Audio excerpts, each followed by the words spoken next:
नमस्कार, मी रोहित दीक्षित. आपण पाहत आहात लोकशा टीव्ही. खरं तर पाहायला गेलं तर संतोष देशमुख यांच्या मृत्यूनंतर अनेक घडामोडी झालेल्या आहेत आणि आज बीड जिल्ह्यातील एका लॉन्समध्ये संतोष देशमुख यांना न्याय मिळण्यासाठी एक मोर्चा आयोजित करण्यात येणार आहे आणि त्याचीच बैठक आज या ठिकाणी पार पडत आहे. यामध्ये दस्तूर खुद्द संतोष देशमुख यांच्या पत्नी आणि त्यांची मुलगी देखील या बैठकीला हजर झालेल्या आहेत.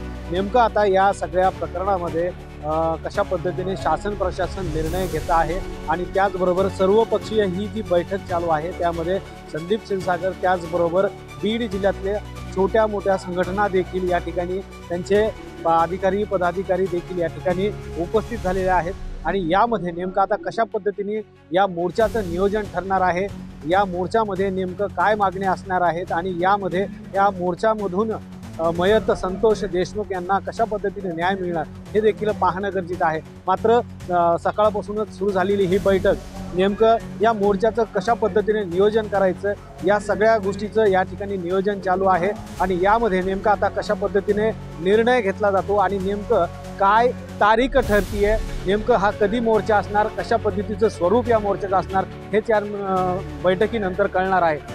मात्र तोपर्यंत या बैठकीमध्ये आता जवळपास सगळ्यांचेच भाषणं चालू आहेत. सगळ्यांकडूनच संतोष देशमुख यांना न्याय मिळावा अशी मागणी केली जाते आहे.